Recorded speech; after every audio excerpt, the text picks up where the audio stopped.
Well, a happy Monday evening, everybody. Hello. Hi. Monday. Woo. And magic has just happened because when we came out before we went live, we did not have an Aaron Swain, and we popped in and we have an Aaron. Boy, you slid in the back door, brother. I tried. You did great. That was slick. That was slick.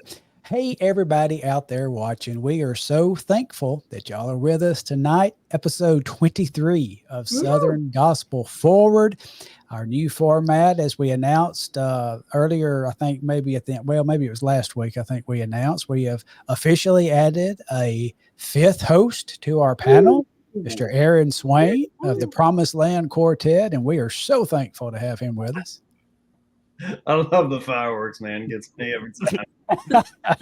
And we are hoping that someone out there in Facebook land will take up the slack of Aaron and his instant memes that he would create when things happened on here. Somebody's got to take that slack. Is it you?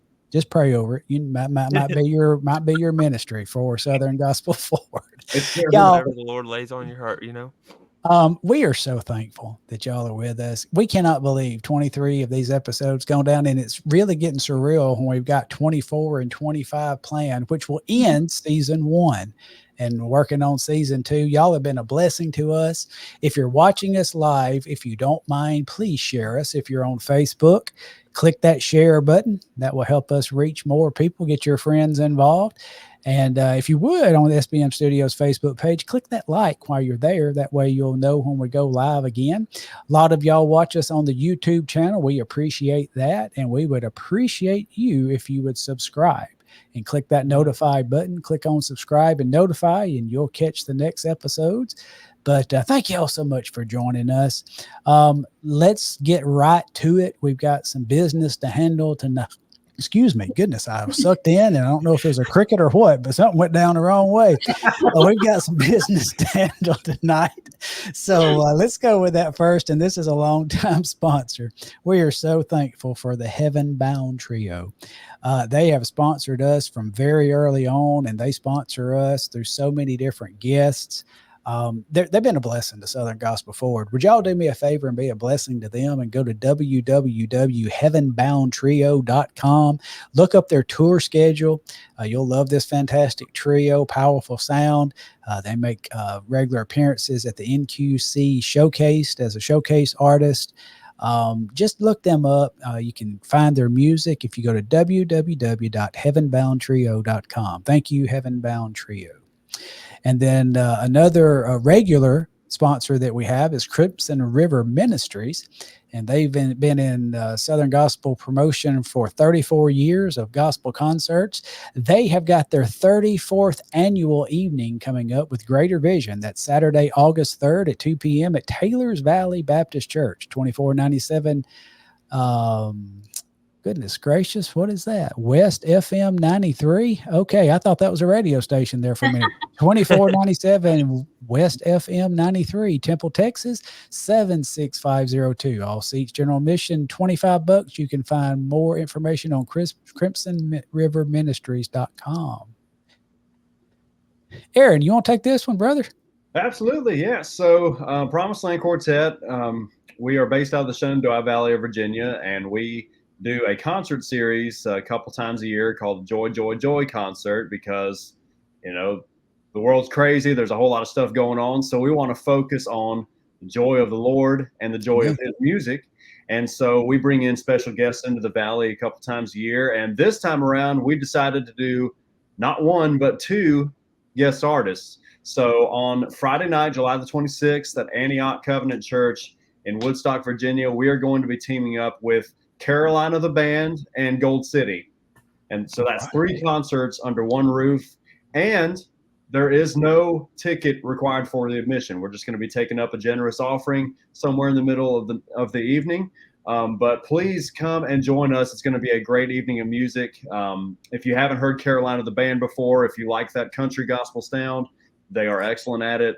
And of course, Gold City is sounded better than ever, and we're really excited about being with both of those groups. We count among our friends, and we always have a good time individually getting together with them. So being with them twice at the same time, it's all going to be great. So please come join us Friday night, July the 26th at Antioch Church in Woodstock, Virginia.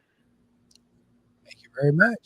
And this one is close to home for me. The Champion Brothers bringing it back at Fett Civic Center in Fett, Alabama, July 27th. Going to be 6 p.m. for a start time. Doors will open at 5 p.m. This is going to feature the Kingsmen. And had the pleasure of seeing the Kingsmen live a couple of nights ago. And I'm going to tell you, it was a phenomenal night. Really just blesses your heart. And got a couple of young guys in that group. It's just lighting it up. And they've been guests with us. So we want you to go see the Kingsmen. Also appearing will be Bob Sellers, who used to see with the Kingsmen. He's going to be appearing as well with Faithful Friends and Chosen Witness. It is no ticket required. A love offering will be received. And you can get more information by calling 205-664-3803. Evan. Hey, this is my church, Emmanuel Baptist. This is we already had the Kingsmen on July 12th of this year, but on September the 15th at 2 p.m., our homecoming service, Unity 4 Quartet out of Mississippi. They just won the Memphis Quartet Showcase, and these guys are classic gospel music. They just released an album. And then the Troy Burns family with their Christmas Spectacular on December the 1st at 6 p.m. We would be honored to have you in service on these two events, and we love having visitors there at the church. So please come 1745 Red Hills School Road in Hayden, Alabama. See Unity 4 and the Troy Burns family. All right, and we'd like to give a shout out always to the National Quartet Convention. And that's coming up. We've just got a couple of months till we'll be in Pigeon Forge, Tennessee at the LeConte Center, September 22nd through 28th. And that's Sunday night through Saturday evening. And it is the granddaddy of them all. If you've never been to the National Quartet Convention, we encourage you to go. You see most of your favorite artists there on stage at one setting over a period of 7 days. Fantastic. So y'all go look that up. You can go to nqconline.com for more information.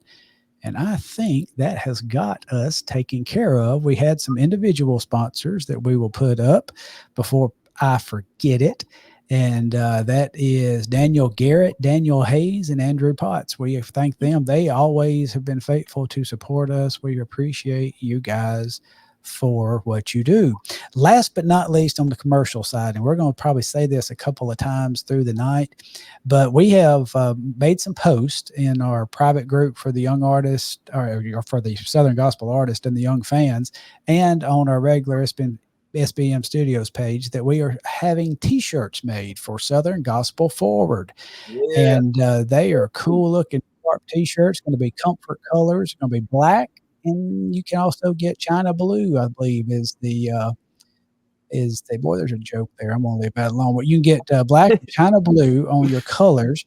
And it's going to have Southern Gospel Forward with the logo on the front, and on the back it's going to have our motto, which is uniting a generation today for Southern Gospels tomorrow. It's not going to look exactly like that, but that's what it says with Psalms 145:4 underneath, because that's what we're all about. We want to proclaim the Lord's goodness to future generations, and do that through Southern Gospel music and building community. Those t-shirts are $25, which for comfort color, high quality double printed shirts is a pretty good price, y'all. High quality shirts, sizes 2X, 3X, 4X. You can get those. You need to add $2 to that. Shipping $5 for the first shirt, $3 for those thereafter. And we need y'all to order some shirts. We've got several orders in, but we could really use some help getting up what we need to go to print. So you can, I should have put this up here, Brother Jason, but you can go to, you can send an email to Janice, Janice at southerngospelforward.com. Janice at southerngospelforward.com, and place an order for a shirt, or just contact one of us. We'll get you fixed up. Mm-hmm. So we would love for y'all to have that on your back and become a advertising part of the Southern Gospel Forward family, right? Yes, indeed. Yes. Oh, yeah. All right. Well, look here, guys and girls, let's get on with the show. folks are here to see somebody, and I am tickled to have them. I was thinking, and I'm the old guy in the group, and several years ago, a group caught Southern gospel music by storm. And let's get the glare off of it. But the Dove Brothers Quartet, if y'all remember the Dove Brothers Quartet, I believe 1998, I believe, was the release of the first album when it came out. And boy, howdy, took Southern gospel by storm with the energy and the passion on stage and the throwback to the older style of Southern gospel music. Well, they have retired several years ago. Been a few reunions as of late, but Pastor McCray Dove, lead singer for the Dove Brothers, has put together the new Dove Brothers with some awesome young men that I know he is certainly proud of. And let's go ahead and welcome them up. McCray Dove and the Dove Brothers. Yeah. Hey, guys. Hey, how's it going? It's going. How are y'all? Good. We are sorry you have to sit through those commercials for just a second, but You're good. got to merchandise a little bit. But we are thankful to have y'all on. Kind of a short notice. I think we just talked about a week ago to get this lined up, and we appreciate you guys for being willing to come on to us. And of course, we're going to ask you several questions. We're going to let our crowd jump in. Y'all that who are watching, if you have a comment or a question you'd like to throw into the crowd, put that in the comment section. We'll see it, try to get you on. But y'all, if you will, what we like to do, most folks who are watching are going to be familiar with you guys, but some may not be. So if you would take just a moment and just act like you're introducing yourself to the crowd for the first time and just tell a little bit about yourselves. I'll go first, I guess. My name is David Dove. I sing lead with, I guess, McCray Dove and the Dove Brothers. And I got one more year of Bible college in Wendell, North Carolina. I guess me. I'm Matthew Dove, and I'm the tenor, and I got one more year left of high school. How are you? I'm Andrew Dove. I'm Matthew's twin, and I also got one more year left of high school. That is excellent. And go ahead, Pop, and throw yourself in there. And I'm Daddy. But I'm McCray Dove, been in the gospel industry for quite some time. And so just I'm the one that when we're riding down the road, make sure they keep their hands and feet inside the vehicle. That's great. That's great. And I have enjoyed seeing, I haven't had the pleasure of seeing you guys in person yet. I'm looking forward to when I can, but enjoyed, a lot of videos are out there available now where folks have taped y'all in live concert and just doing a fantastic job. Really enjoy you guys. So I'll just go ahead and throw this little question on the table, but talking about what I said about the Dove Brothers that were on the road, and maybe talk a little bit about how this came about how you reformed or formed the new version of McCray Dove and the Dove Brothers, how it all came to be. Well, my brother sang at college, and he never really sang before, and when I saw him sing, I kind of got, a little, I guess, inspired to sing a little bit. And so one night we were eating at Texas Roadhouse, and I just turned to my dad and I said, how about one day at church we just sing a couple songs? And he was eating and talking, but then at that moment he just went silent. He didn't say anything. He was shocked. And then I guess the rest just all came together, and we just... A couple songs turned into 15 songs. Yeah. That is awesome. So how old were you guys when the original Dove Brothers came off the road? The originals? Or... I don't think I was even born. Okay. I was curious. I didn't know if y'all had a memory of the original Dove Brothers group. I think when I was born was the last year. They won Quartet of the Year 2002. Yeah. And I was born 2002. And I think right after that, there was changes in the group. So I think I was maybe born for like a year. And I guess that was a bad phrasing of my question when I said original. I just meant the Dove Brothers as far. I didn't mean exactly the first five, just like the group itself when it came off the road. I came off the road full time in 2018. Okay. So, and that was a combination of me and Tony Peace and Wesley Smith. Right. And actually, we called it the New Dove Brothers. Gotcha. I think I was 16, 15 or 16. Okay. So. Okay. Excellent. Well, I'm going to step out of the way and let's see. We see the panel. Why don't we let ladies go first? We'll go Avery, Riley, Evan, and Aaron. Okay, so I got to see you guys live in Waimama for the first time in Florida. Typically, I wouldn't have been there, but the Lord was willing, and so I got to be down there. That was fantastic. Knocked my socks off. And then I saw you guys Thursday night in Shadow Valley, and I noticed that your dad plays the piano for you guys, which I love. Just the 4 or 3, whichever you guys decide to configure the song, and a piano. I favor that. But I wanted to know, we know he plays piano. Do you guys play any instruments? I used to play the bass guitar, and I played like clarinet or saxophone in high school, but I didn't really play it long. But bass guitar, it took lessons for a while, so I would say, yeah, bass guitar for me. I took piano lessons, but it wasn't for a long time. So really, I don't really play any instruments. I just never really got into that.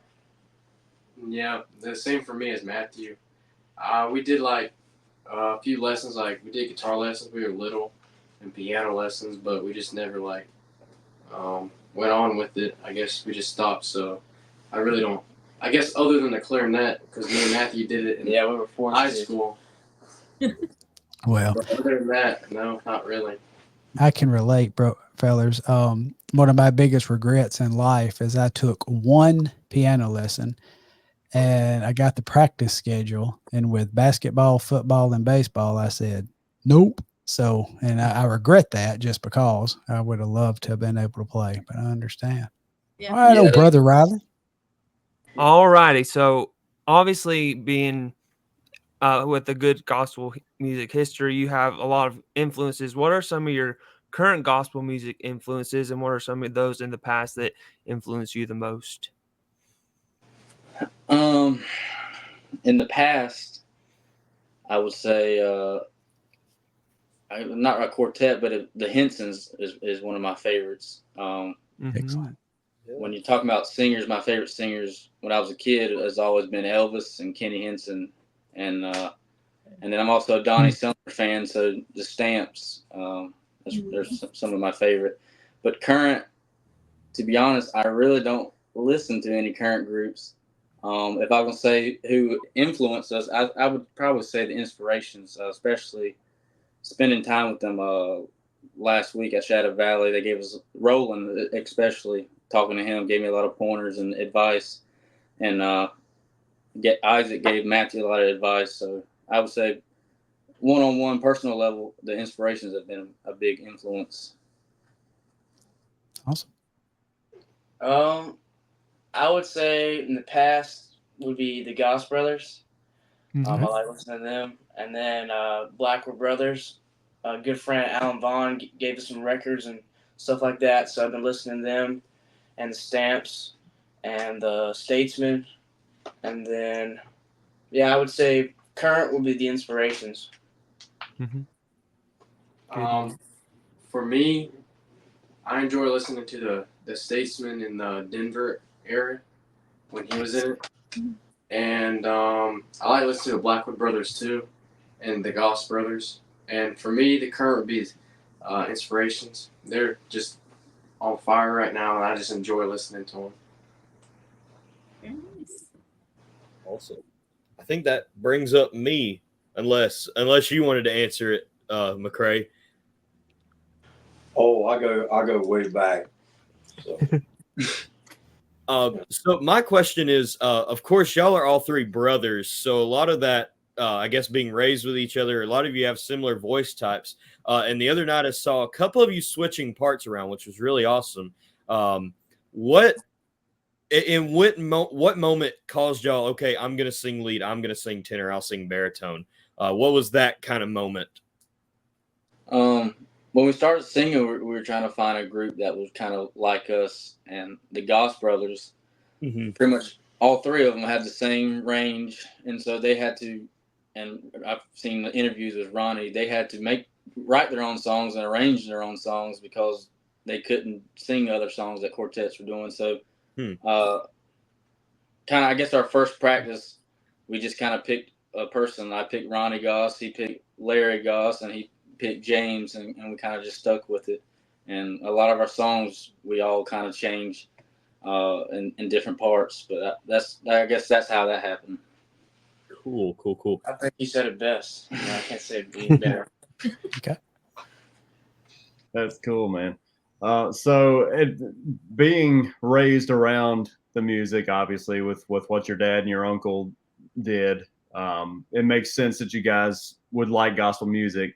But specifically, the stuff that I've been seeing from y'all, it's a lot of 50s and 60s gospel music. So it's a big throwback, and it's not usual for guys in your age group to be that knowledgeable on it. And obviously you study it because you pull it off so well. So what caused y'all to gravitate towards that era of gospel music versus any of the other ones that you could have picked? Because this music has been around so long and has gone through so many changes. I'm just curious as to what got y'all to gravitate towards that.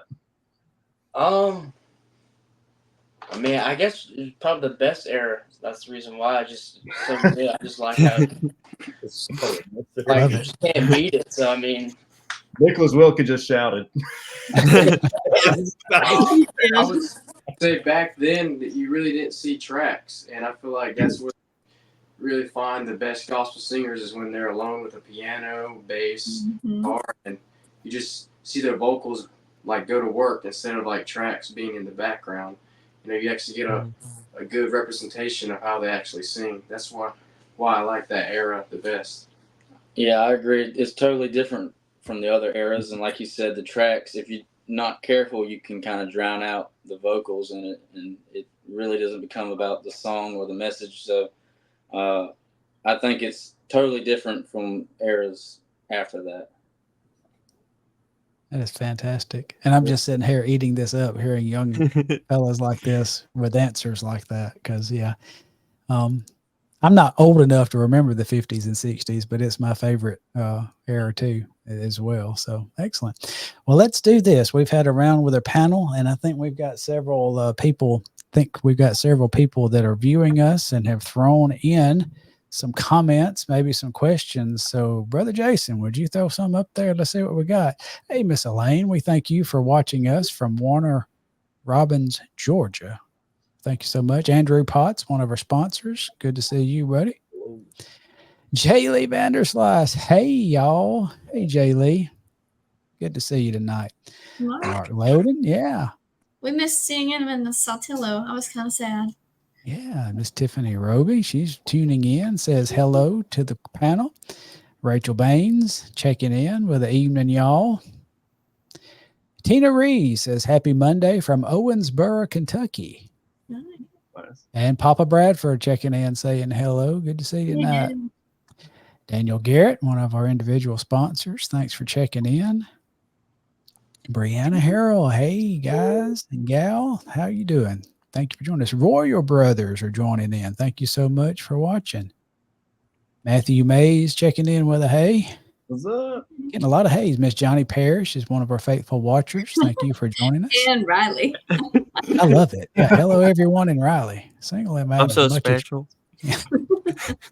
Miss Annette Brown is saying good evening from her and Hannah. They got to see Evan and Avery in Jackson, Tennessee for the Jackson Sings the Gospel. And Hannah said it's great getting to talk to you, Avery. Hope everyone has a blessed week. Y'all, we really, really love meeting you. Yes. Riley and Avery and Evan have run into more of you than I have, but even like the other night, walking into a concert and seeing people who watch us, that is really cool. If you see us out and about, don't be bashful. Don't be shy. Say hello. We want to meet you guys. We appreciate you. Mm-hmm. Brian Park checking in. Thank you so much, sir, for watching from Ohio. Shane Sparks, thank you for joining us on the YouTube. Nicholas There he says, is. "Hey, Andrew, Matthew, and David, love you guys very much and thankful for you." Whitney Holcomb checking in with a howdy. Thank you for joining us. Alan Vaughn. Hey, Matt, Andrew, David, and McCray. Lisa Nelson watching on YouTube from Arkansas. Hey, Miss Harrison. She is one of our faithful watchers, always watching us from rainy, in the rain a blessing, though, Winter Haven, Florida. Send some of that up here, please. Oh, it's been something. We got our Alaska check-in with John Sanderlin, and we hope you're well too, brother. Hannah Bradford. Hey, friends and cousins. Becky and David Harrell watching from Cairo, Georgia, that is. Thank y'all for watching, checking in. Cody Shanefeld, good afternoon. Is it still afternoon? Good evening. Appreciate y'all for watching us. Good night. Nice. No. Yeah. Zach Stanley, question for Riley. You going to be at North Georgia Sing this weekend? I was originally going to try to be there, but I don't think I'm going to make it. But if I can pester some people, we'll see what we can do. All right. There's your answer. Miss Elaine, love the old Dub Brothers, but the new ones are great. I agree. Yes. Adam Beck checking in. We've got a good bit of YouTube watchers tonight. That's awesome. Yeah. Y'all be sure to subscribe, pretty please. Miss Haley Hollis from our neck of the woods checking in with a hey guys. Jonathan Kane. Goodness, we got a lot of folks checking in. Yeah. Hi. Rachel, here comes her question. You guys care to share maybe a favorite scripture verse or hymn? And if you have one you'd like to share, maybe why? I know it's hard to pick them sometimes, but. I guess mine would be Luke 9:23, and it talks about, denying yourself and picking up your cross. And so what I take from that is every day you just got to deny your old self and just look forward to Jesus and do what he tells you to do and strive to do God's will for you. Amen. Amen. Very good. Anybody else have one you want to share or him? I guess my favorite hymn that we sing at church is No One Ever Cares for Me Like Jesus. Oh, yes. That's a good one. That but it also reminds me of like when we sing that of James Goss singing that song. I think that's he just sings it so beautifully. So, yeah. I have to agree with Andrew, and I like it when Ronnie Henson, last couple concerts, he sang it, and it's been really good. It's probably one of my favorites. And Pastor McCray, you can jump in on any of these answers you want to. You part of our panel. Favorite hymn? It's used a lot, but I'm telling you, it's hard to beat Amazing Grace day in, day out. Yeah. Yes, sir. I want to. I'll give How Great Thou Art right there, even with it. Yes, sir. I know back when we used to sing. When I was with Dixie Melody Boys, we would from time to time Ed O'Neill would do what he called request time. It never failed. You're gonna get requests for Amazing Grace, How Great Thou Art, The Lighthouse, Beulah Land, and Glory Road. Oh yeah. It was always, you knew those five was going to be called. So great. Hey. Leah. And this is a young lady I was able to finally meet in person at the concert on Friday night. And I'm still thinking about posting a couple of accidental videos that were taken on my camera by Leah and a few other young people. So we'll see if I do that. She's my best friend. We were bound to get in trouble. She's got a question. If you could cover any song that you haven't thus far and make it your own, do you have any ideas what you might like that to be? That's a hard question. I'll let Matthew go first. While y'all are thinking, I've got one I'd love to hear you cover. I don't even know. Yeah, go ahead. What you got to say? I need to think about one. First day in heaven. Yes. Yeah. Yes. That'd be really good. Yeah. I guess there's a couple Dottie Rambo songs. I'm a big Rambo fan too. Yeah. He Looked Beyond My Faults, and some other ones, but yeah, a lot of Rambo songs I enjoy. Speaking of the Rambos, this tie is Buck Rambo's tie, and it sits on my record shelf. That's wow. Rambos, yeah. I used to have it in a glass case, but the glass shattered, so I'm like, I don't want to ruin it. Any others? Rolling Along, the Stamps. There you go. Yeah. Sing that. Matthew? I mean, I don't even know. There's a gospel song in heaven. I think it's on Big Sound. Yeah, and I think that's a good one. Yeah. In all of your years of traveling, Brother McCray, is there a song that you haven't staged that you would like to? Well, with the Duck Brothers, I always felt like we missed out.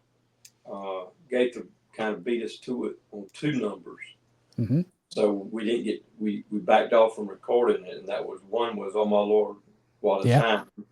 Yeah. Mm-hmm. And also Oh Landmark. Oh, yeah. I felt like that we missed out on that one. Yeah.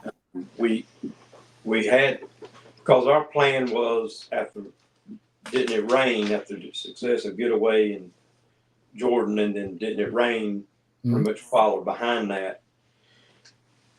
We went a sort of tried to find another Getaway Jordan and another Didn't It Rain.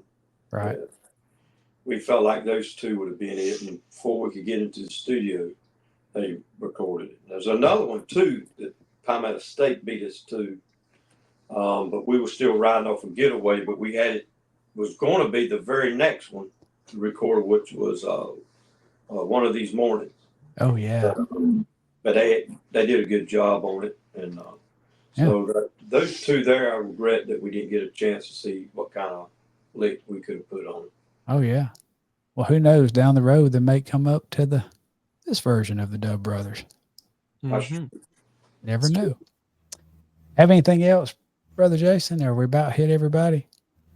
We're good for right now. Okay, y'all keep those questions or comments coming. We'll try to get you up here. Remember, if you're watching on Facebook, we would appreciate it greatly if you would like us first and then share us, and share us with your friends, enemies, people you even don't know. Just share us, okay?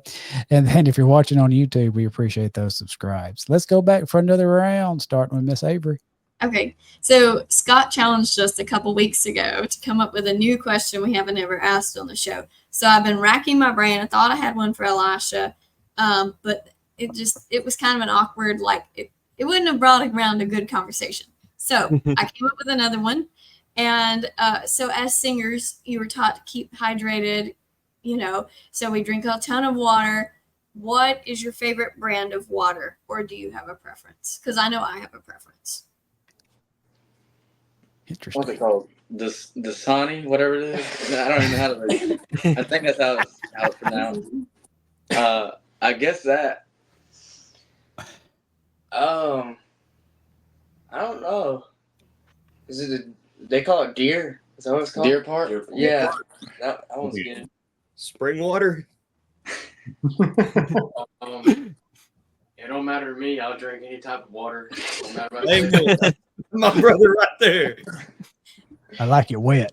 Well, Avery.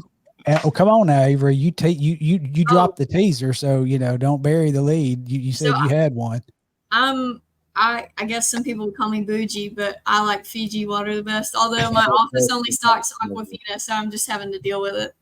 Okay. And right now we got great values. So. That's what's in my refrigerator. So Thank you. Great value, strong brother.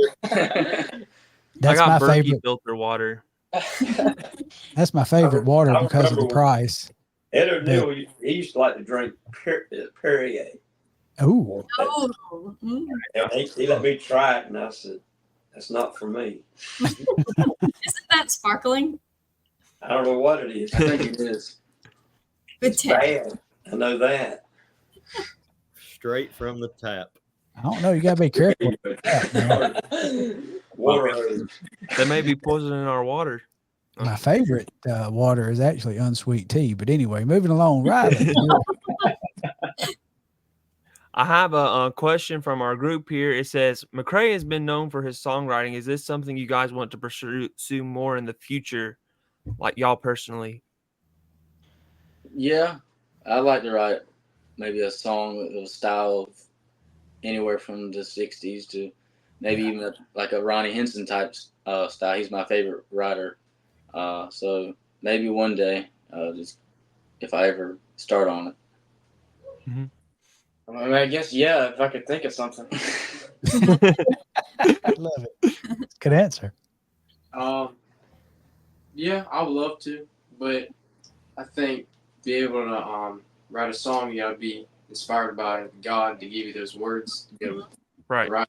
So, yeah, if God would inspire me to be able to do it, I would love to be able to write a song. Fantastic. Good answers. Yeah. And like David said, writing the styling, that's different too. Mm-hmm. You know, it's definitely a different method, a different. Can I say something?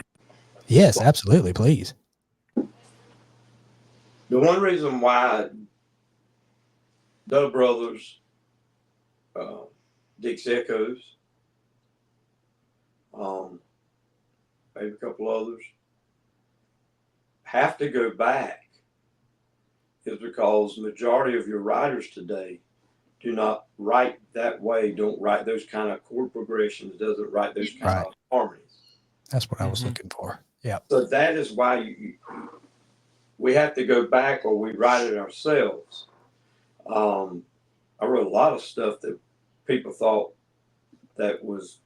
came from back there, but they were brand new songs. And so, you know, like Land So Fair. I mean, I remember we sang it one night, the first night, this guy walked right up to me and said, man, I remember when the Blackwood Brothers recorded that in 1955. I appreciate it. You know, and it was a top 10 hit for us. I mean, it was our first hit was when I moved to Hallelujah Square. I wrote that. I wrote Land So Fair. I mean, it's not patting my back, but what I'm saying is this. Yeah. The reason why, when I listen to radio, I don't hear anything new that comes up.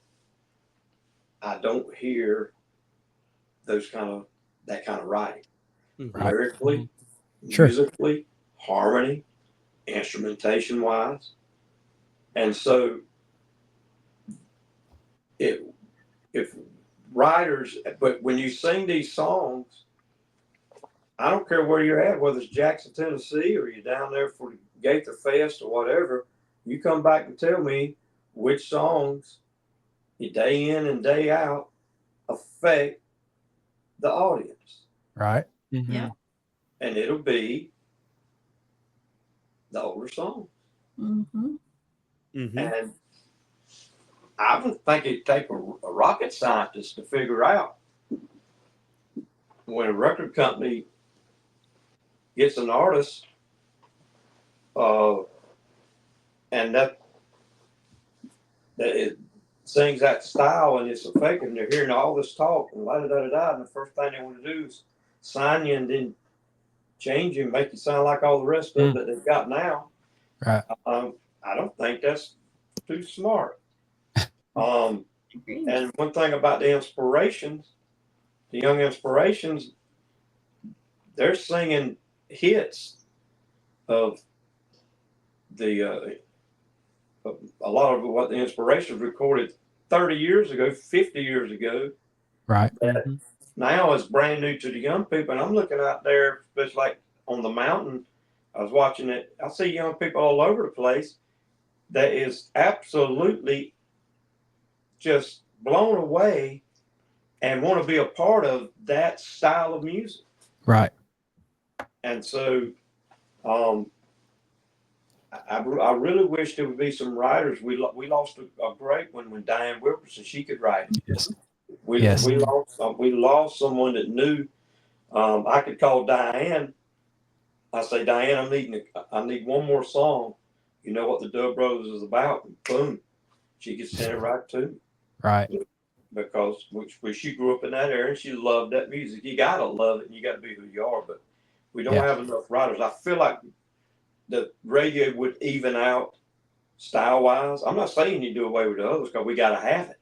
Yes. But I'm saying we need let's level the playing field and let a group be who they are. And if they are a group that sings the old style, if you got some writers, say, look, I need you to try to write some new ones this way, and that's how your next Jesus Is Mine and so on becomes 50 years from now a song that sticks in someone's heart. So it's that was the reason why I wrote a lot of our stuff, because nobody was writing anything that. And it was amazing to me. We get writers would send us stuff and say, "Oh yeah, this is it." And I listened to it and I go, "Man, that ain't even close." Right. Just didn't fit. It didn't fit. Right. So and I'm done. Oh, you're good. Great points, because yes, I'm like you. I watch and obviously, there is a big push with Inspirations, but and other groups too that sing some of the throwback music. I see. I've seen several young folks respond positively to when groups like, like when the Second Half Quartet, when they put those guys in there and they just get the piano going and they sing the throwback songs and the throwback styles. And you watch Randy and Scoop Shelnut and the boys with the Dixie Echoes, and when they bring that back and they bring back that true 4-part harmony, that was so well done back in the eras that y'all are talking about. And young folks, I'm like you, young folks don't get up and leave. They enjoy it. They flock to it. So man, when I was out there full time back, especially Dixie Melody Boys, and here's one more I'll throw at you, that somehow or another, and it always goes back to the dollar. That's what they'll go back to. But if we want more young people involved, not every young person is a singer, but you put an instrument in their hand and they'll blow your mind. Oh yeah. Somehow, some way. I look back at gospel artists back in the day. We'd have anywhere from 13 years old to 20 years old, standing on the wings, dressed up. I mean, suit and tie, watching the Hensons. Not just, they weren't there necessarily to hear Kenny. You know what I was watching? Trace on the drums. Yes. The band. The band, because they wanted to play. They wanted to play. Well, guess where they went when we kind of said, well, you know what, we can do this thing a whole lot cheaper by putting a thing of tracks on. They went bluegrass. Or your praise bands. We didn't never have to.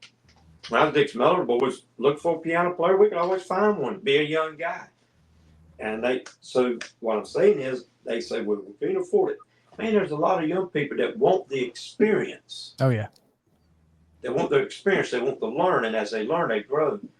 And a prime example is you take Tony Brown, who started playing piano with the Dixie Melody Boys. He was like 12 years old. Then he goes with another group out of South Carolina. Next thing you know, JD picks him up with the Stamps. He builds this image, nicknamed Tarzan. Then he's with the Oaks, plays with Elvis. Then he becomes one of the biggest producers of country music.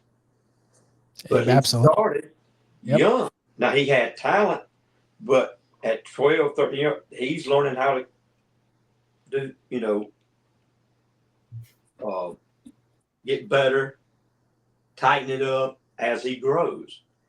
Anthony Berger, man, he was what, 16 years old when he went with Kingsman? Nobody knew greater than one that as a piano player than him. Absolutely.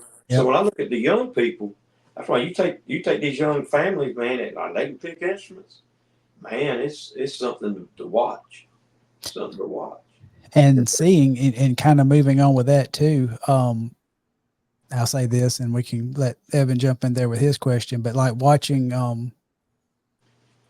some of these jam sessions that they have after these concerts and after the NQC, where around the buses, and I'm watching all these young folks bring their mandolins and bring their guitars and bring their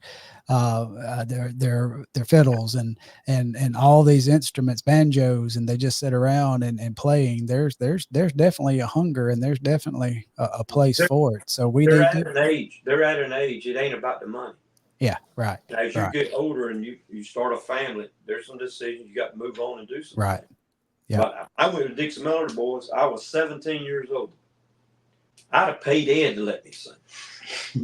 And I stayed 11 years.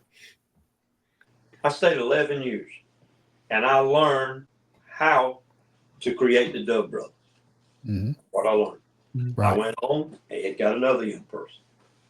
I graduated from Ed O'Neill University and went on. Right. You did. When they keep saying this is about the money, well, you time and you got to replace him if one leaves. Well, what do you do about a singer? Right. When he leaves, you replace him. Same thing. I mean, you do what you do. Yep. But now it takes time. You got to practice. You got to have sessions. You got the band got to play. You can't stack it up and turn it up. You got to get out there and work. Yeah. Mm-hmm. That's right. That's good stuff. Good stuff. All right. We tell you what, that we could go. I talking my language a large speed here, but we'll go ahead and let Evan jump in here and see if he's got a question in his pocket. I don't want to keep on with that topic, but I do, as a musician, I love the idea of like adding more bands, because I'm a drummer and I would love to play drums with a group one day, but that's just, like you said, it's kind of no longer an art. But if there's a group out there listening and you ever need a drummer, I will so do it. But it's off the fact. I think live bands are spectacular. Anyhow, you guys love the old music, and with those, like you can see here, there was a lot of great albums that were, some of them are still categorized as some of the greatest albums in music history.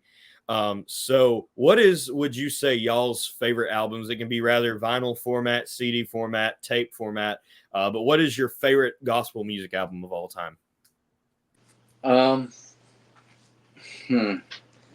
think my favorite would be the Henson's On the Road. I love live albums. Yeah, it's good stuff. I think I've got that one, if I'm not mistaken. That is probably my favorite, and I love the other two live albums they did. But Goss Brothers, a new concept. Probably Twins will say the same thing. That's one of our favorites. And and Dub Brothers, I think the Mosey Lister album they did. I think as soon as it was Jerry Martin joined, and I think it had David Hester.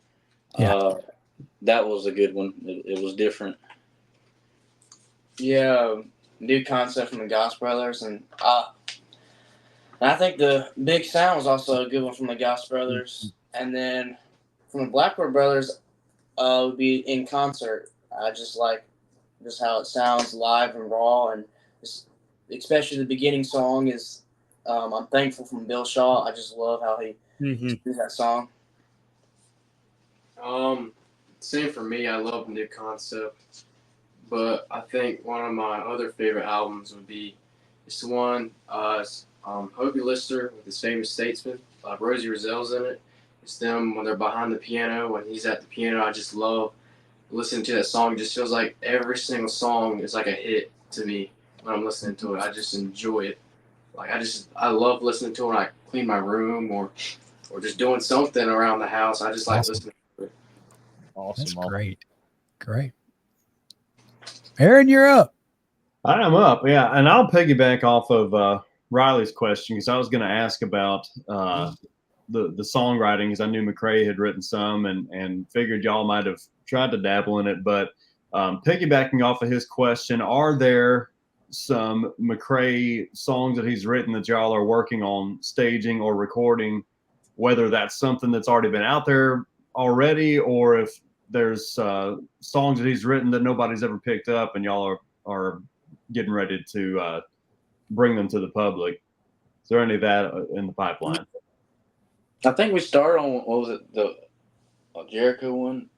Oh yeah. But we never really finished it. But if we can get him back to writing songs, maybe we'll come out with a song. Yeah. There you go. Well, we look forward to it. I'm sorry, Aaron, I talked over you. What was that? So this will be the catalyst for it. There you go. Yeah, we want to hear it. We want to hear it. So we got some more comments and a few things in the group that we're going to pull out. I do have one question for three brothers. So getting started, and of course, when you get started in singing, you talked about the conversation around the dinner table and about how you wanted to sing. And so, you don't go from that, snap your fingers, and you're staging a full Southern gospel set list and everything that comes through. What was most difficult for you guys when you decided to do that? Was it the harmonies? Was it the stage presence?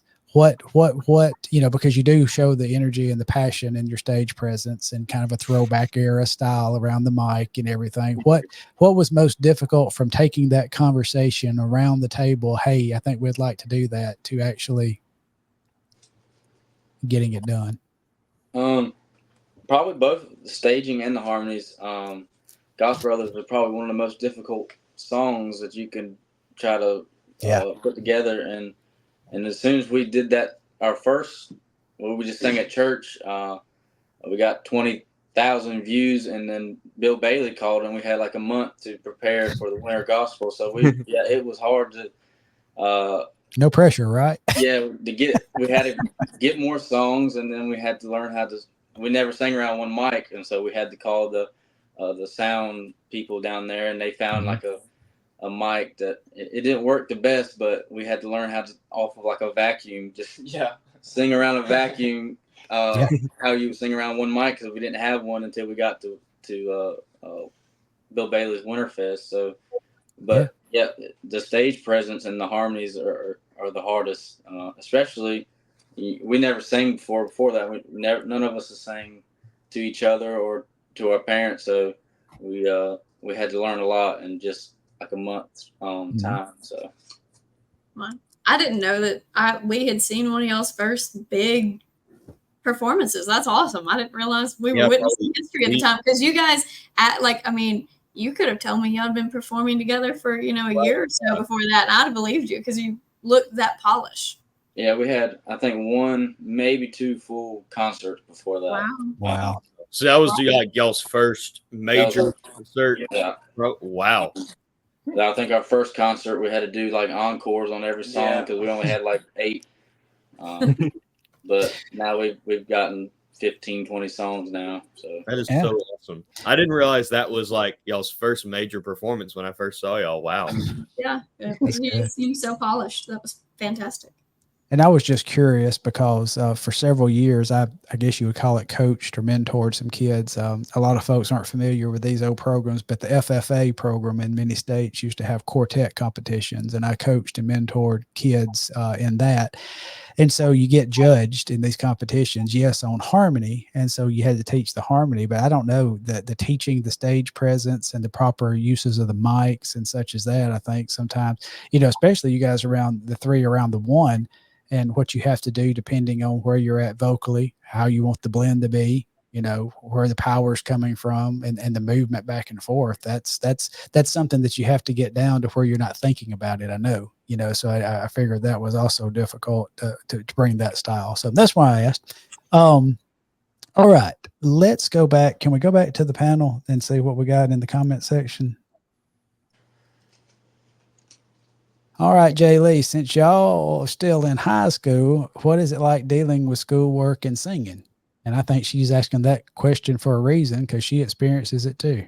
Yep. Well, I love playing basketball, and I do all the sports at school. So I play soccer, basketball, and then 2 years ago I picked up golf. So I mean, it's also hard, balancing your schoolwork and then going to practice and games. And then last year we we had a game, and then we left that night and went to the airport, and we're at the Bill Bailey show, and then we got back the next day, or I guess early in the morning, and I went to school and I got some shots up for basketball because I really enjoy playing basketball. So it's hard, but I feel like if God wants you to do it, He'll allow you to work it out. I bet you didn't know this. Archie Watkins in high school, when the Inspirations were first starting, he was a phenomenal basketball player and won All-State and stuff, and ended up having like a 25-point game. Now, note, this is before the three-point line, and he was a guard, so it probably was more. But Archie was I was talking to him at Singing and Smokies. He was a phenomenal basketball player, and his coach made him decide between singing and basketball, and he was really close to choosing basketball. And now that we see 6 years later, he chose singing. But what could have been if he would have chose basketball? The rest is history. Any of the others want to chime in on that right quick before we move on?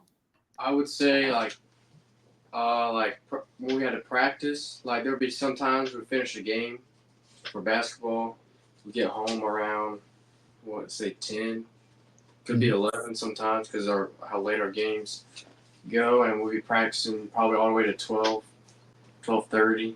Yeah. And it's just when you really love something you're doing, you're going to be dedicated to spend the whole night if you have to be able to do it. If you really love it, you're going to be willing to give up time of sleep or time of doing something because you want to be able to work on it. So, yeah. Excellent. Okay. What's next, Jason? John Tuck checking in with howdy. Good to see you, Brother John. Paula Hendrick. She enjoys watching the interviews, or we're thankful for you watching. Thank you so much for being here. Anita Shores, good evening from Maryland. Thank you for joining us from Maryland. Shannon Hollis is watching. She says hello. Bobby Dunn, you guys be happy and be blessed. Okay, you've talked us into it. We'll do it. Got it. Yes, sir. Hey, Miss Blair, good to see you. Thank you for joining us. Smokies. She is so awesome. Yeah, absolutely. And her dad is too. Yeah. Steve Crampets, the Midwest states love this new group also. And Mitchell, Southern gospel music ain't dead. You better believe it. Love y'all. Go Dub Brothers. Brenda Jones joining us from Colorado. We're going to have to start keeping a tally of states on some of these nights. So what is everyone's favorite Bible character and why? And that we won't direct that to our panel. We'll just direct that to our guests. Favorite Bible character and why? I like David. Well, you should. Solid. I don't know. Chiming in? He likes Matthew. Yeah, I guess. Yeah, I like Matthew. I would say Jonah. Okay. Why? Because a good thing that we can kind of relate to Jonah is sometimes you feel like God wants you to do something and you don't want to do it at first, and you run from it or something, and no matter what, you're going to end up doing it, even if it takes pain or having to get right with God. Whatever God's plan is going to be, you're going to have to do it no matter what. And Jonah had to suffer going through the well and dealing with that and the storm and everything. It's just, I can relate to Jonah sometimes, feel like I don't want to do what God wants me to do, but when God tells me I got to do something, it don't matter if I try to run from it or not. I'm gonna have to do it sooner or later. So, yeah. Excellent. Love those answers. Blair enjoyed singing with them Friday, and they're doing an awesome job. Yeah, she got to sing on. I saw that on that program. That was a great lineup. And yes, ma'am, let a group be who they are, current styling as well as other era, genre, flavor, and communicate the message accurately and effectively. Yeah, that's my least favorite thing. Be who that's one thing I love about several groups where they are who they are, and I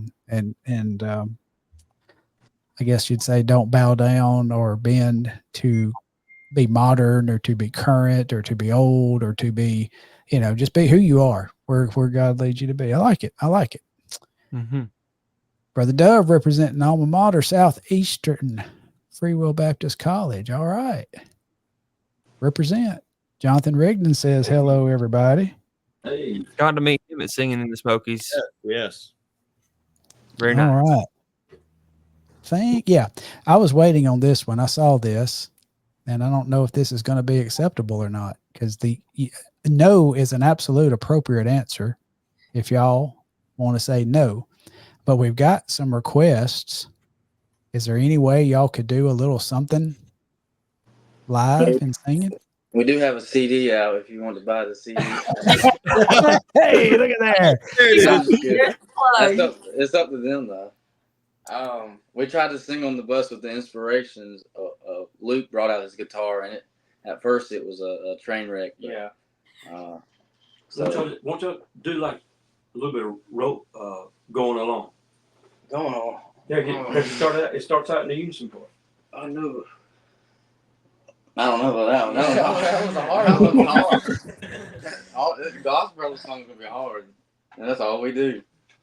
Maybe like a piano or something. All he needs is the key. Give us the key. Hold on. He say, hold on. Have to be the Piano. A different one. Yeah. Yeah, we'll do it different. Do our favorite song. What's our favorite song? Well, I would say Love Like the Love of God, but that's gonna be. Y'all choosing some hard songs.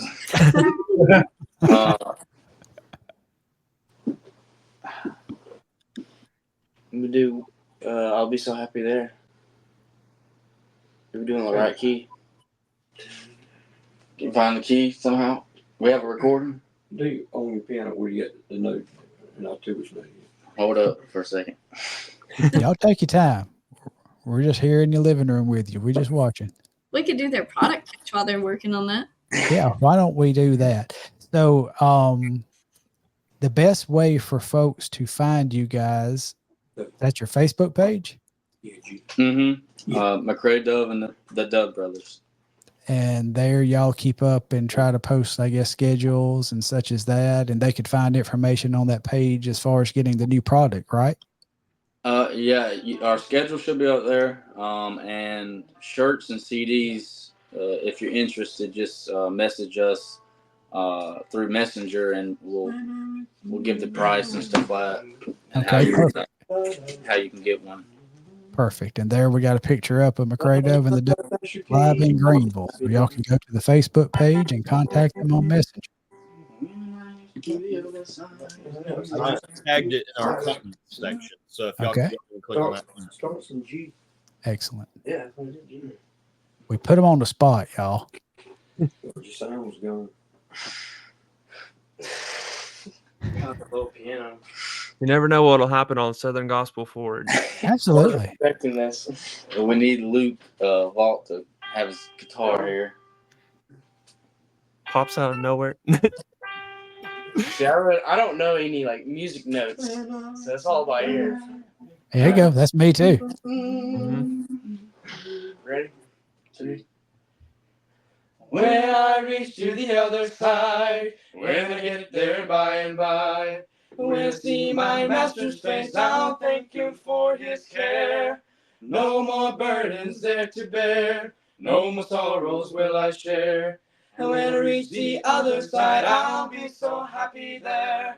And oh, what a wonderful time when we gather round, peace and joy sublime. No more sorrows, grief, no pain, there with Jesus I'll remain. And when I reach the other side, I'll be so happy there.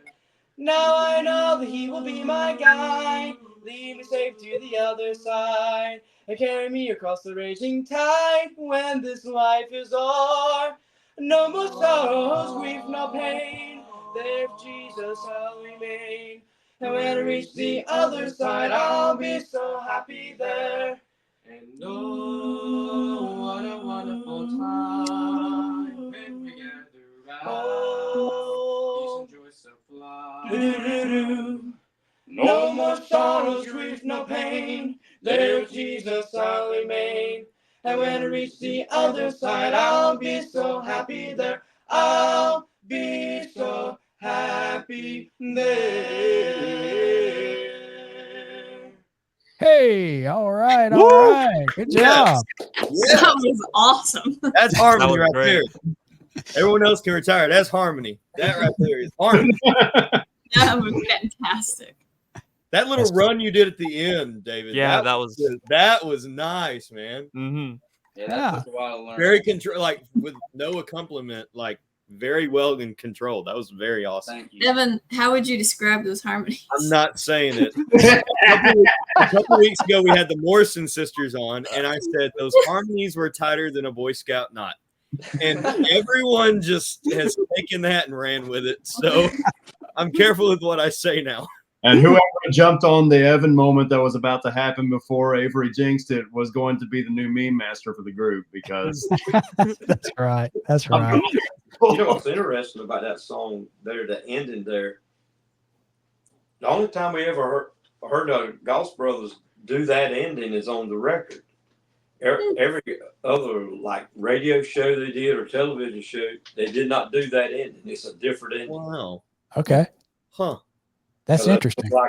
It's like being so happy, and I think James or would it be Ronnie?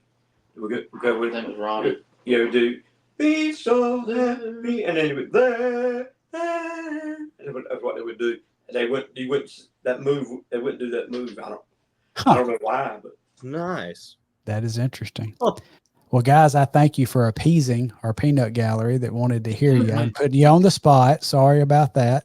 You're only the second group that's ever sung live on here. The Morrison sisters were the first, and but see, they cheated because they had Pop on there with his guitar around his neck, so he was able to play for him. So a sister group did it the first time, and a brother group did it the second time. That's right. Oh yeah. That's right. Do a Absolutely. tour called Brothers and the Sisters and just take it. Oh, there you Oh, look out. go. Oh, Brothers. sound like a marketing mind there. We're hitting, have y'all got just a little bit more time that we could go another round or so with questions? Is that okay? Okay. Yeah, Just we're don't good. want to wear out a welcome with you guys. So now Avery done got out of order. Let me put Sorry, her back my where she's supposed to be. My laptop was dying, and I was like, You're gonna confuse the old man there. Got done moved around, but you want to start off with another round of questions? yeah, Avery? I can. So this is one I've asked everybody that has come on our show, and it's one of my favorites to ask. I think I can tell what groups you guys would pick based on some of your answers so far. But if there is a retired group, so they're no longer on the road, that you could sing with, who would it be and why? And if you want to choose somebody you haven't mentioned yet, that would be cool too. Obviously, I'd probably choose the Hensons, even if they let me play the triangle. I would. Definitely do it. That's great. That is a great answer. Either them or the Stamps, just because they got the back Elvis and Donnie Sumner in one room would be awesome. That's awesome. Yeah. Probably be either the Statesman or the Blackbird Brothers, because they were big back then. So that would be awesome to be able to travel with them and just kind of live the stories that they went through. I would say the Statesman too, but also I would love to be able to travel with the Goss Brothers. But also they did a lot of production of a lot of people's other songs, and I would just love to be there and watch how they created those albums that every other quartet group was able to make with them. And the thing about the Hensons, we kind of got to see it with Ronnie, and they say that Kenny was the same way. They're good at what they call hanging people, pranking people. And Ronnie's tried to get me a couple times. Ronnie's got our dad a few times. Well, our dad actually got Ronnie, so Ronnie said he's waiting to get our dad. So one day we'll see. But probably, yeah, that group definitely, because it's probably never a dull moment in the Henson bus. For sure. McCray, do you have a group you would have liked to travel with? I would like to travel with not as a singer or a musician with them, just to watch them and how they operate, sort of like he's talking about. Mine would be the Statesman. When it was Rosie, Roselle, JKS, Doyot, Big Chief, and Hovey. I would just like to have been around everything.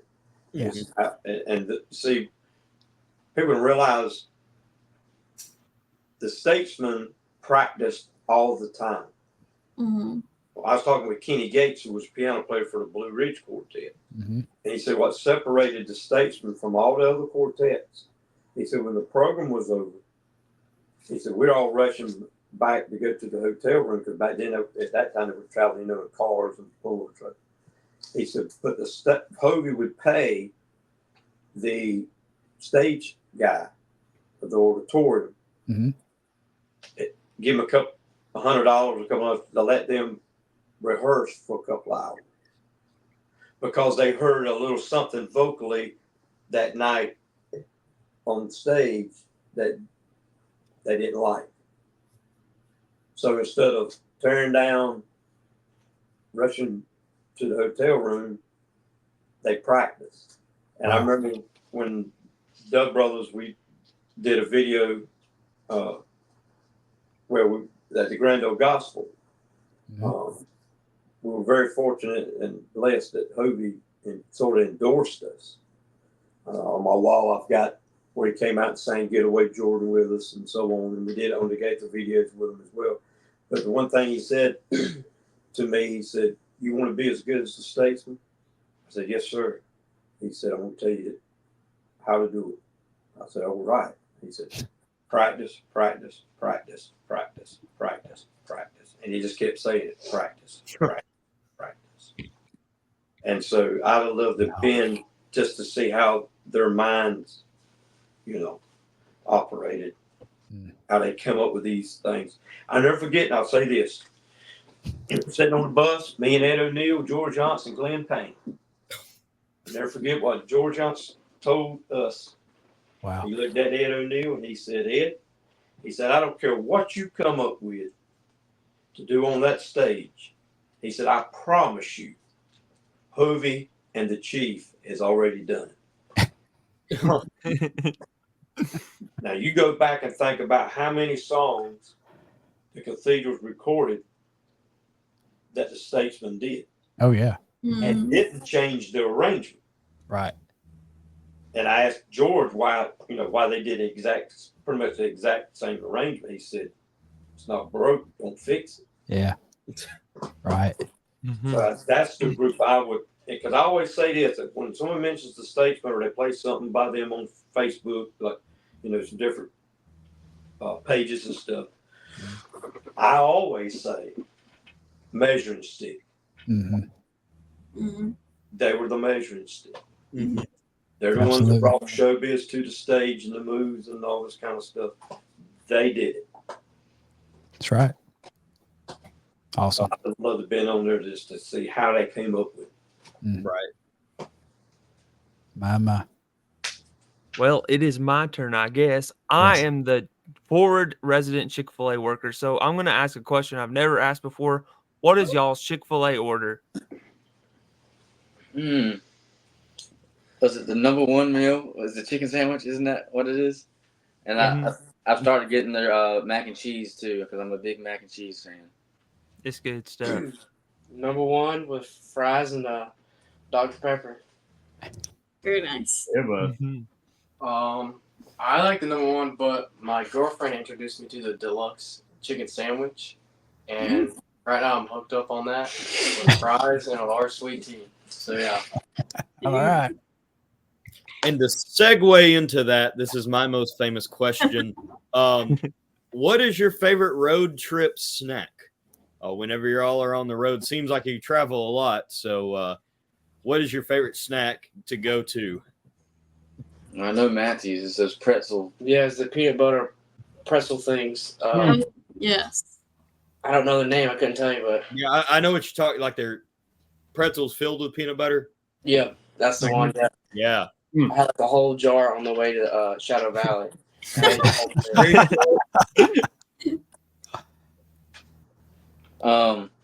I get this a lot, either traveling or sometimes I go down to my uncle's house and we work on this old Volkswagen Beetle. We'll turn into a dune buggy, and I always go down to the gas station and get a Coke, the Kit Kat minis in a bag, and Doritos. Yeah. Okay. Which kind of Doritos? The traditional, like red Doritos, or? Yeah, the red ones. Oh no, I like the spicy ones too, though. There you go. Those are good too. There we go. My favorite snack. Really, no, I don't really go in. I would say probably my favorite would be the original Doritos. I can eat them anytime during the day or night. So yeah. For the most part, though, they're sleeping. Me or my dad does the driving, so they don't eat a lot. They just sleep. Man, I see. I stayed up to eat. You know what I'm saying? That's part of the road trip right there. They won't let us drive, so there's nothing else to do but sleep. Yeah, we're not going to let them drive in the mountains for sure. Yeah.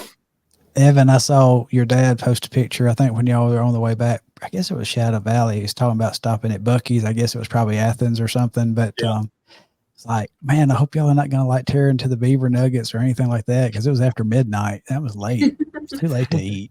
That's the best time to eat. They don't call it a midnight snack because it's created at 2 a.m. You know what I'm saying? Those snacks after 9 stick to the next morning. That's the problem there. Anyway. Man, that's the way it should be. The older you get, the more they stick. Yes, sir. Yes, sir. I'm learning that. Absolutely. I've got to rescue us from these food. Come on. Bail us out. Now, thank you. Also, Doritos has a new flavor. It's Jumpin' Jack cheese, and it's really, really good. I had that the other week on the bus. But this is a question I like to ask all of our guests, just because I like getting to see what the musical tastes are. Even if I think I might know what the picks are going to be, I've been surprised every time. So put together your ideal quartet, and if your ideal quartet needs to have a band, then put the band members in there too. But it can be all three of you guys or all of you collectively if you all think of the same people. But I'm just curious to see what your ideal quartet and or band would be. Mine would be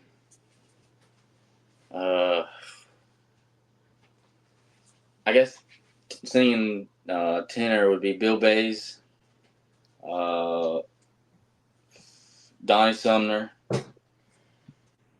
I'll put Eric Dove in there. Nobody probably knows who he is, but I think he's very underrated. Oh yeah, he's great. For sure. Ed O'Neill, and for piano, Tony Brown. And if I was going to do a band, it'd be I think they call themselves the Deep South Boys. I think that's what the Henson's band was called. But piano would be Tony Brown. Okay, I like that. For tenor, I put Bill Shaw. For lead, I put Glenn Payne. For baritone, I put Ed Enoch. And then for bass, I would put J.D. Sumner. And then for piano, I'll put Hovey Lister. Okay. Nice. For me, the tenor, Jerry Trammell. Yes, there we go. My lead would be Jake Hess. I think baritone, James Goss, and then bass would be JD. And that's a mean lineup right there. I think for my piano, I think I could put James Goss up there to be able to play the piano. So yeah. And Andrew's got a cool story about was it Jerry Trammell? Yeah. When I think he's the best tenor in my opinion, because when one day I went with my dad, it was after he went off the road and he got into roofing business. He showed me the stamps, and I was in 5th grade then, and he showed me the song "I Find No Fault in Him." I find no fault in him, and he asked me if I wanted to learn it, or we just listened to it, and he just taught me. the song, and I sung in his church one day. But lo and behold, my dad was doing a roof for Jerry Trammell, and I was able to go to his house and sing it in front of him, and I'll just never forget how special that was to me. And I guess Jerry Trammell liked it so much, he gave me his Stamps jacket. No. Ooh. I have that in my room, and it's just probably one of the best memories I'll ever have. And I think if it wasn't for my dad showing me that and just asking me if I wanted to do it, I don't think I'll probably have one of the best memories of my life. That's awesome. That is awesome. That is fantastic. Wow. People don't know how good Jerry is, or was and still is, but yeah, he's in my top 5 for sure. Yeah, He just had such a cool style, and like that song, as you mentioned, I find no fault in him. The way he communicated that lyric was flawless. Mm-hmm. Brought out every emotion that needed to be in it, and that's an awesome story. That is very, very cool. For sure. And before we get off this question, honestly, I'm really intrigued to see how Pop would answer that question. Yes. If he was forming absolutely all-star quartet through the years. Well, I've sung with a lot of great singers. Mm-hmm. On stage, share the stage with them. Let me answer it this way. Okay. If I can. I was in an interview one time, and this guy that was interviewing me asked me who was my favorite lead singer. And I answered it this way, which was if I had the conviction feel of Donnie Sumner and the power of Ed Enoch, and I had the driving tone of Jim Hamill, and if I had the ease of singing notes of Jack Tony, and had the rhythm ability of Dale Shelnut, and had the joy in my voice of Jake Hess, and the range of James Blackwood, I'd be the greatest singer in the world. I believe you're right. He's built like the greatest gospel singer of all time. So I answered it that way because I've got so many favorites because they were so in their own. I mean, they did something. Each singer did something that affected me. Right. Whether it was Dale Shelnut singing spiritual, Jake with his smile and his eyes, and it just made me feel good to listen to him sing. Right. And I'm gonna throw one more in there, and the consistency of Glenn Payne. Yes. Yeah. There was never a more consistent singer that I've ever heard in Glenn Payne. Right. So getting back to your question, it's so hard for me to put it that one because I was like, okay, man, there's Bill Bays, like he said, but wait a minute, there's Kurt Talley, two different animals. Now you've got Rosa Roselle, Sean Nelson. I mean, how am I going to pick this? Right. Because he's got this, and he's got this. Then Jerry Trammell, like I say, I mean, the feeling. So for me, it'd be hard to that. So I would say if I could pick my all-star quartet, just give me the Statesman. There you go. To be fair, after you built that lead singer you talked about, I don't think you even really need a quartet. Just let them think. Yeah.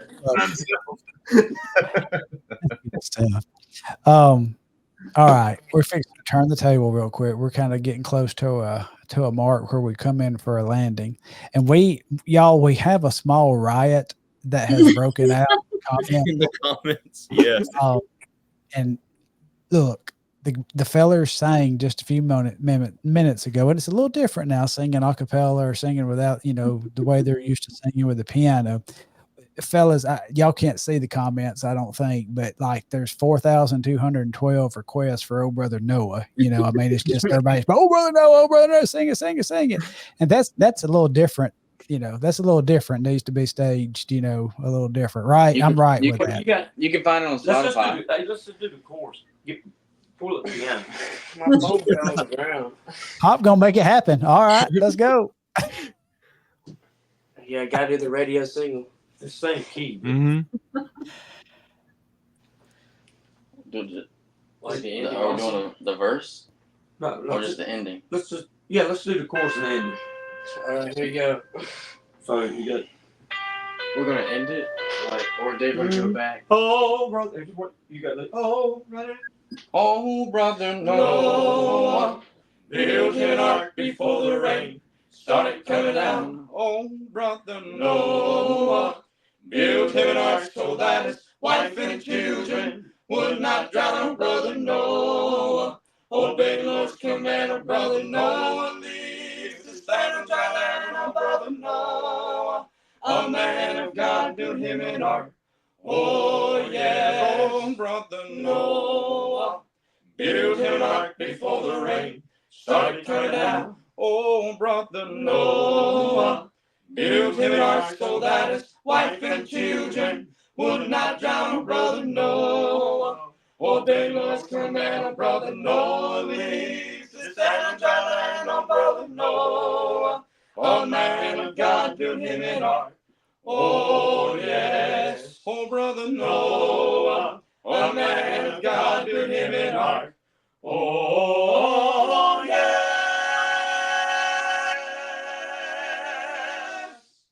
Woo! Woo! Name me Yeah. another group that ends their songs on a 7 chord, and I'll give you $1. Mighty fine, mighty fine. Pass the offering plates. Send those checks to McCray, Dove, and the Dove brothers for fulfilling that request. Go and donate online I don't now. know who. Hey, man. I don't know in the comments who Brenda Jones is, but she is y'all's biggest fan. You need to give her a free CD or something. Oh my! Jeez. All my dreams come true. All her dreams. Right there in that moment.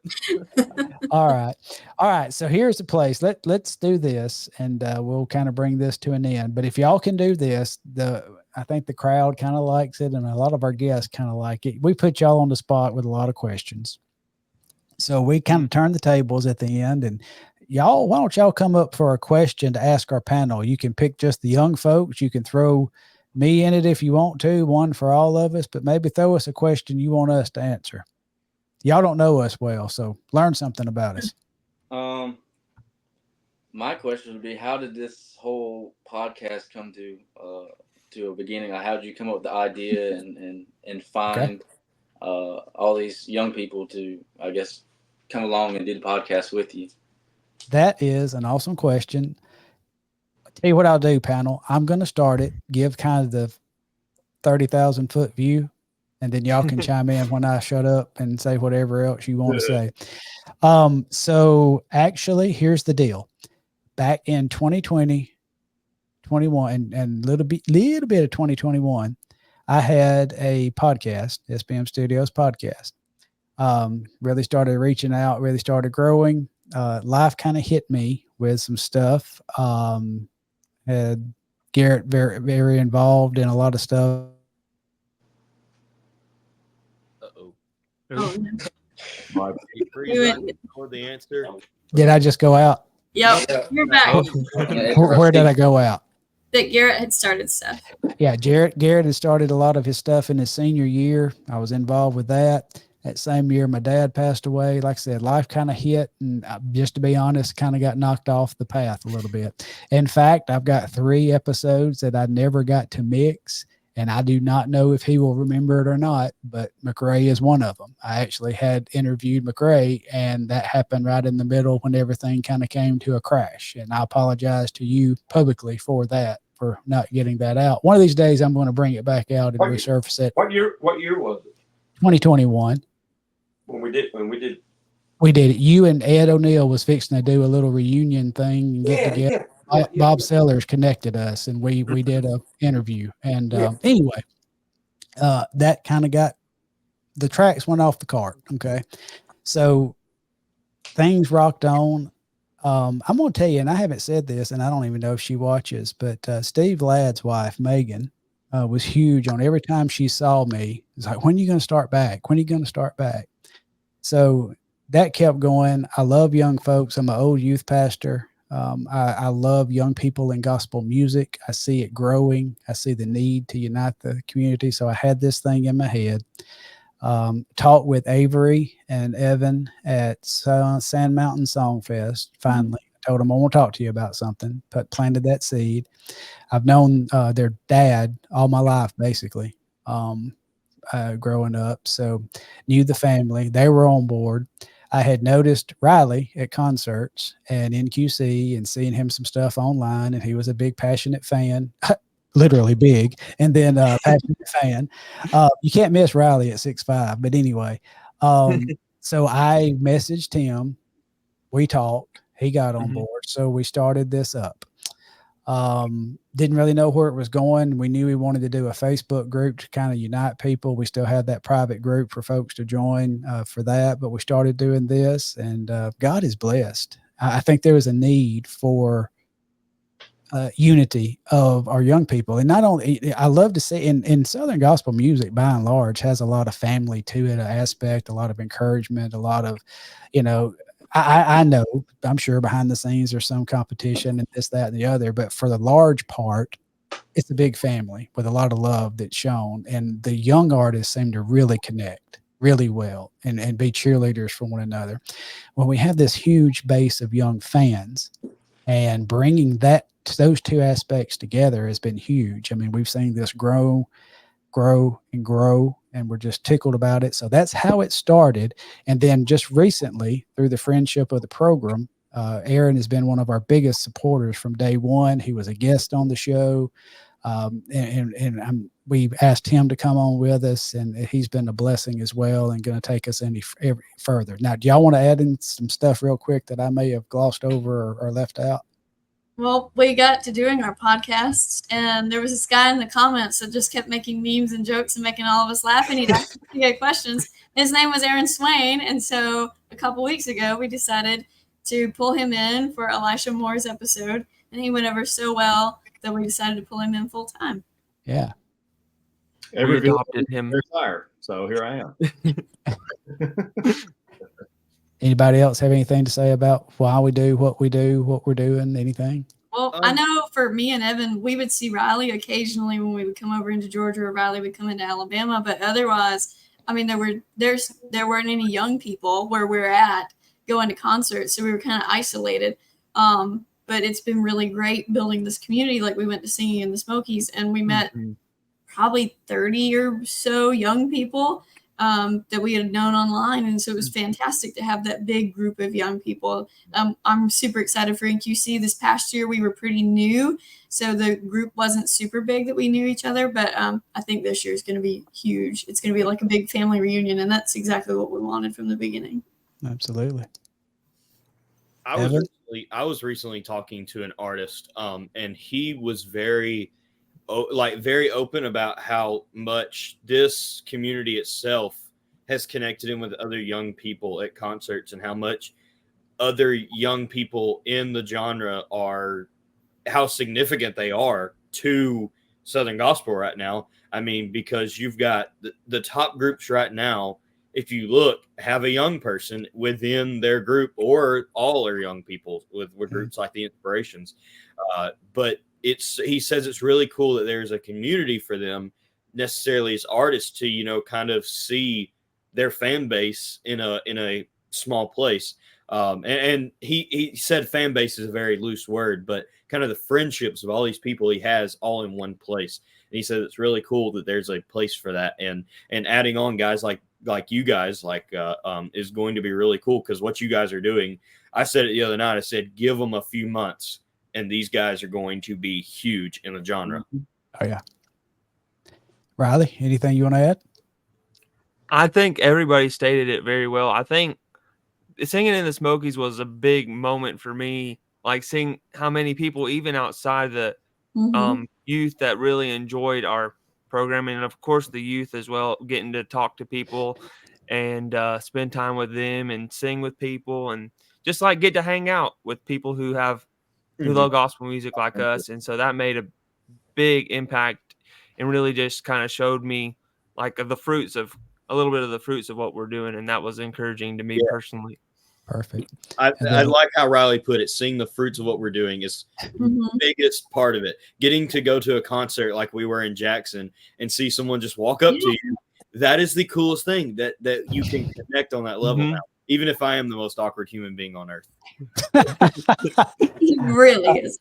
Y'all are kind of doing what Maurice Templeton did back in the day, but a different way. Yeah. Maurice Templeton used to put on ski retreats for the young people.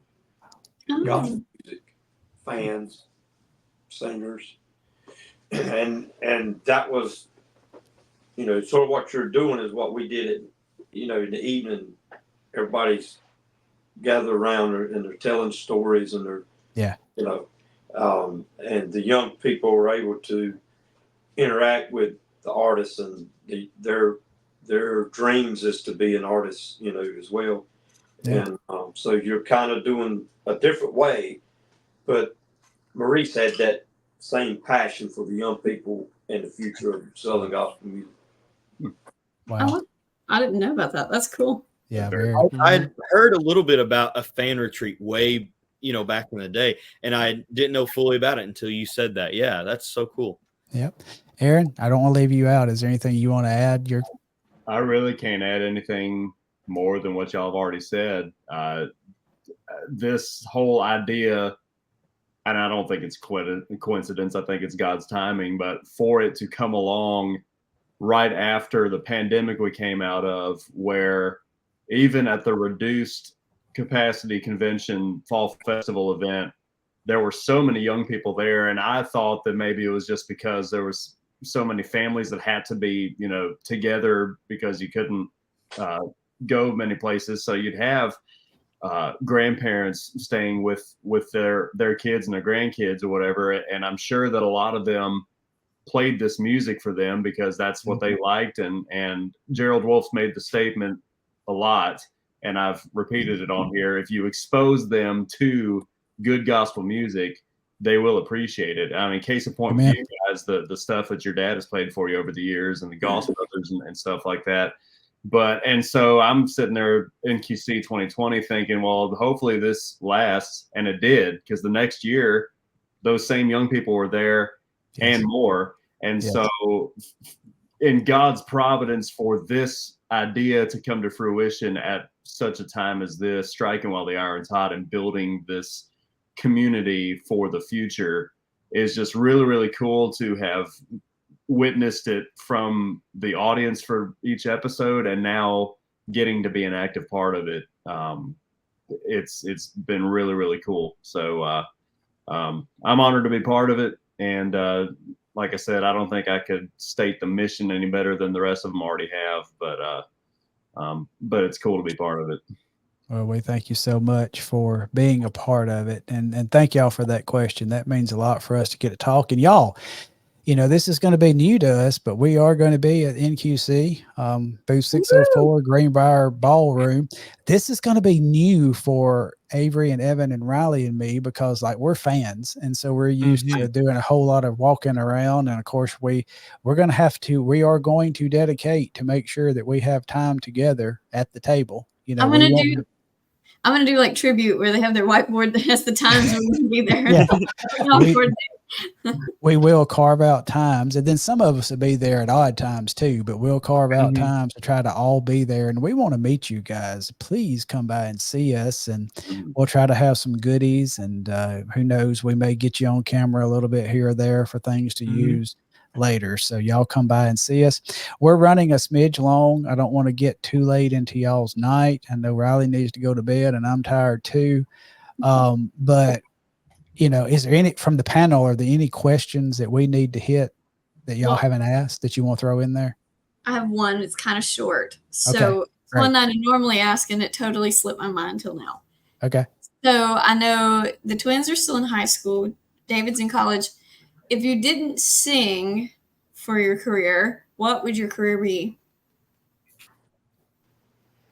Right now, I have a degree in automotive systems. So awesome. Now I'm working at a shop. So that'll be good when you get a bus. Yeah, I don't know if we'll ever get a bus. I remember those from a long time ago. I don't know if I want one. Especially because my uncle tells me he's the one who had to work on it while everybody else was in the bus. But yeah, I do that now. Like last week, I got off work at 6 and then got in the car and drove to Shadow Valley. So it would probably be working on cars, or I even worked at a diesel place working on buses too. So sweet. But you guys, you're still in high school, but what about your career choice? Listen, I didn't know what I wanted to do till I was 22, and now I'm 23. So, I think after high school, I've always felt like I'm probably gonna go to Southeastern where my brother goes for. But I'm gonna study pastoral theology. Okay, excellent. Very nice.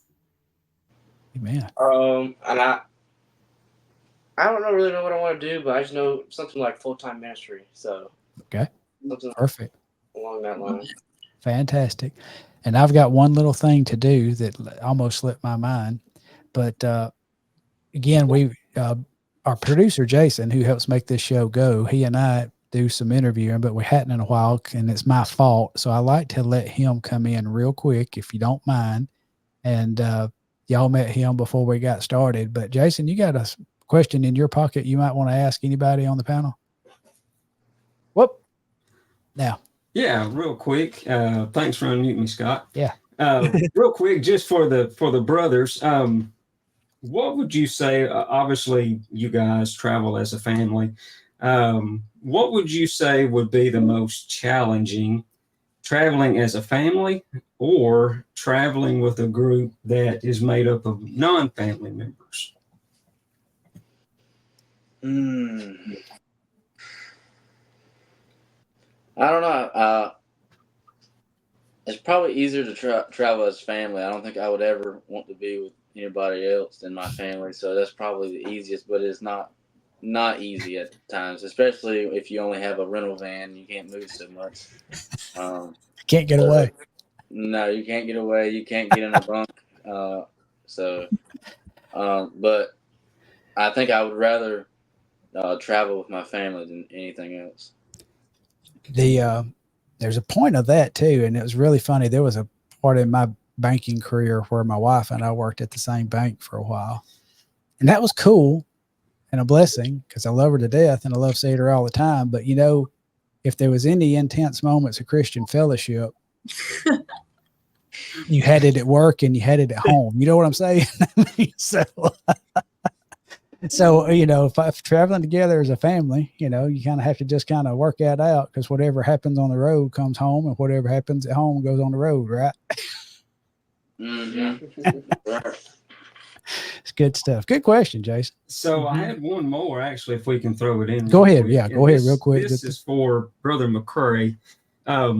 Probably back in the probably middle 90s, 94, 95. I worked for a local radio station in Vernon and DJ'd there for a little while. And you guys, when you were with the Dixie Melody Boys, came to town, and I was kind of new to the radio station and interviewing. And Ed O'Neill came to the radio station that day, and after that became very special to me. He, because I was nervous as a cat, my first live interview with anybody on the radio, and he came in and sat down, and I told him how nervous I was, and he looked at me and he said, "Son, you ask the questions and let me handle the rest." And from then on, he's held a special place in my heart. But you got to travel with him for quite some time. So what was it like traveling with him, and what kind of advice did he impart to you when you did decide to leave Dixie Melody Boys and you and Eric decided to form the Dove Brothers? As far as traveling with him, he's the funniest man. He's one of the funniest guys alive. A lot of folks didn't see that part on stage because he didn't joke a whole lot on stage. He's the best storyteller I've ever listened to. I'll put him in the same class with Wendy Bagwell. Mm-hmm. I mean, you ask anybody, groups we would sing with, they would come on Ed's bus just to hear him tell stories. That's how funny he was, and he was. I don't know anybody that loved to sing better than Ed. We stayed gone a lot. When I left the group, the last trip I did with him was 38 straight days. We were on the road. We sang every night except for 2. And that was to go from California to Myrtle Beach, South Carolina for the first Singing in the Sun. Wow. That's how long it was. But anyhow, to me, one of the biggest things that I learned from Ed was how to survive. Because nobody went through changes like he did. You know, and how to get to the next date. The first thing you think when you have a breakdown, the first thing you don't think about. First thing he always would say, I don't think about how am I going to fix it. I think about, okay, if I can't fix it, how am I going to get to this date? Go ahead and get that figured out first. Have that ready to go.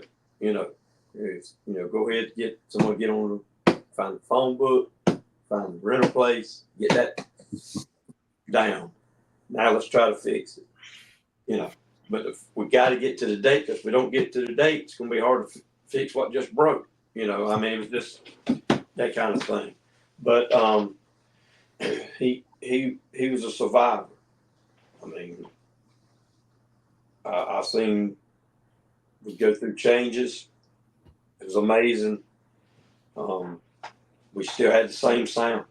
I mean, our sound never changed. Yeah.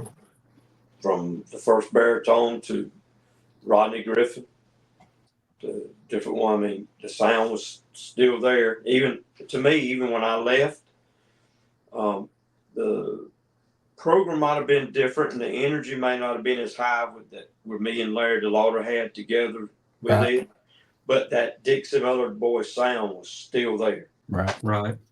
And so that was one thing I always tried to keep was let's keep that Dove Brothers sound. Mm-hmm. But yeah, good stuff. That's good. Great guy. I talk to him every day. Wow, that's fantastic. Good questions there, Brother Jason. Thank you for letting me bring you in. Now I'm going to kick you out, okay? Hi, Jason. Whoop. I done hit his mic off. He said, thank y'all for being on tonight. To the Doves. I'm sorry. I don't make a good producer. Jason is a pro on that. Well, y'all, we have run to about past time. We probably need to get off. Anything else that we want to swing out there? Okay. Well, look, for y'all who are watching, thank y'all for who have stuck with us and catching this on the replays. We appreciate you so much. Don't forget those Southern Gospel Forward t-shirts that we've got going on. If you would like one, please shoot us an email at janice@southerngospelforward.com or get up with any of us and we'll help you get fixed up on that. But hasn't it been a fantastic night with McCray Dove and the Dove Mhm. brothers. I have been blessed. It's been y'all have, I don't know how many interviews y'all have done, and I know we're a little different. We're really not candy cutter, all the same questions and stuff like that. But I hope y'all have felt comfortable, and hope y'all have enjoyed yourself. We've enjoyed getting to know more about you guys. Yes, sir. We have to. We enjoyed it. It was very fun. And enjoyed again, please contact the Dove Brothers on Facebook and look and get their new project live in Greenville. Contact them and order that. They would love to share that with you. And I've got to get me one coming for sure. If you like the live albums from the 50s and 60s and stuff, that's what we felt like we were able to capture is that feel. Excellent. It's just I got mine ordered. We sent yours out today. Oh, good. I got mine at Shadow Valley this week. Got it signed, inside and out. Yeah. Hey, that's good stuff. But y'all seriously, if you love good traditional quartet singing, you love the traditional styles of the 50s and 60s and the classic harmonies and arrangements, and it doesn't get any better than McCray Dove and the Dove Brothers. And I'm looking forward to watching y'all grow, because I know this is still very new in your ministry and y'all getting started. And I'm looking forward to seeing y'all grow together. I know there's nothing but great things on the horizon. God is going to bless you richly. And y'all been a blessing to us being here tonight. Well, thanks for having us. I do want to ask the lady there one question. Okay. Would you say that a combo of my boys and the I call them the Young Inspirations. The Young Inspirations would be a good package in certain areas? Oh, absolutely. It was fantastic at Shadow Valley. I mean, I'd attend that in a happy with heartbeat. that all the time. Yeah, because you're looking at it, it's live instruments, but it's a totally different. It's the same family, but it's a totally different our presentation is different than theirs. Absolutely. It's the same type of style and things. Absolutely. I love it. I loved it together. It was fantastic. I liked you guys with the Chuck Wagon Gang and One Mama too, because they're 4-part harmony and a guitar. I think you guys, the Chuck Wagon Gang and the Inspirations, I mean, sign me up. I'm there. Dixie Echoes would be good. Dixie Echoes. Absolutely. 100%. I like when Mark Trammell breaks it down and does piano and bass too, like that. So anything like that, sign me up. And I know, I think the Quartet Show is one place that's done this before and done a night of like all live music, and some of these big venues that have multiple group nights, that'd be something neat to look at, to have a night that is all live music and like you said, the same family. And I apologize, you asked the young lady and then I was even chiming in. You're fine. Yeah, I know she was there. I know she was there and saw that combination. I also was we there. sort of did like Evan was there too. Yeah. I mean, but I'd rather talk to the lady. Yeah. I get that. Yeah. But what I'm saying is that that combination, Roland kind of did something what the Statesmen of Blackwoods did, which was not wait till the second half to just come up together and let's do a couple of songs. The Blackwoods would go out when things were just really going. Blackwood would come out and join the Statesmen on, like on I Believe in the Old Time Way. Yeah. On that album, Live in Chicago, or Through the States is the name of the album. When you hear that high falsetto, that's James coming in on the encore, and then you hearing that bass going, that's JD. The Blackwoods came out with them, and it just took the audience to another level.